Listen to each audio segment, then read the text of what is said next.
What's going on, everybody? LK here. So today, another Street Fighter 6 video. So I'm going to be putting out some Street Fighter 6 guys, and this one is on how to charge with charge characters, because usually in new fighting games, this comment reappears of charging's too hard, or I have problems playing charge characters, or I think this character is cool, but they have charge moves, so I don't want to use them. So I found myself in an unexpected place. I'm maining Honda. So this time I'm playing a charge character once again, so I'll give you a couple pieces of advice that helps me play them too. So funny enough, first is the mentality of playing a charge character in the first place. So what do I mean here? So here's Manon, here's the second character I've been playing.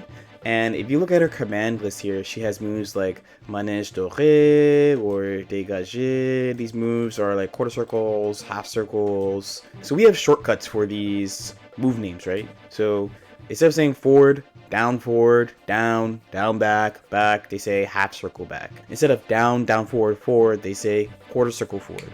If you think of it as down, forward though, this is a total of 4 inputs that you have to do. So in order to do this special move, you have to do 4 inputs, right? So you have to do down, forward, and a button at the same time.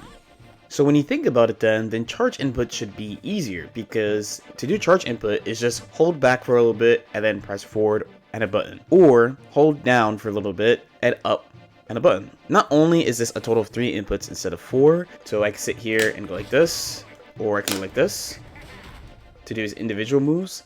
But the nice thing about charge characters is that down back lets you charge both moves at the same time. So if I press up and kick, I get the sumo slam, and if I press forward and punch, I get the headbutt. So you can really say that these characters are easier than the other characters, because you can basically hold one input down back and you have access to their most important special moves. So number 2 is a little bit more of like an anime fighter thing, the Street Fighter thing, just because of the movement of the game, but you can buffer charges into your movement. So the obvious one would be walking away, but you can also buffer it into jumping. So for example here, I'm going to jump, I'm going to hold down back while I'm jumping, and then I'm going to do a sumo slam as soon as I land. So,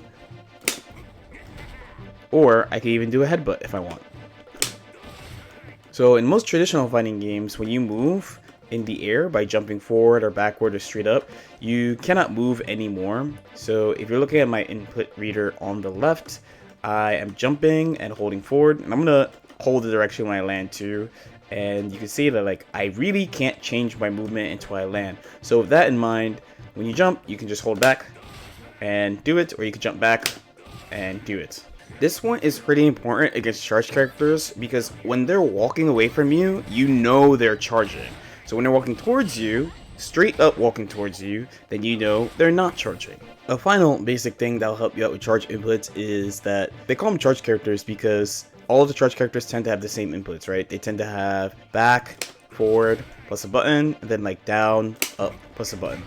So because of this and what we mentioned before about holding down back, being down and back at the same time, so that you can charge both whatever your forward charge attack is and your up charge attack is at the same time, then one thing that will really help you is just making a habit of charging all the time. So not just like walking away like we saw in the last replay from the other person. Let's take our buddy Edmund, right? So he doesn't really have any forward attacks, so he has like standing medium punch, heavy punch, stand jab, crouching medium punch, crouching fierce, right? So instead of pressing these just without pressing any directions, when I do stand medium punch, I do back plus medium punch. When I do stand jab, I do back plus jab. And if I'm gonna wait, I'm not going to wait around just standing like this. I'm gonna wait crouching, using down back, the way you mentioned before. And whatever button I feel like pressing, I'm gonna be pressing that button while holding back or down back. So any crouching normal, I'm gonna be holding down back, I press down back fierce, down back medium punch, down back jab, and for any standing buttons, I press back, back, or back. So even in my jump in, so when I jump in, I'm holding back, jump in, heavy punch, hold back, and go.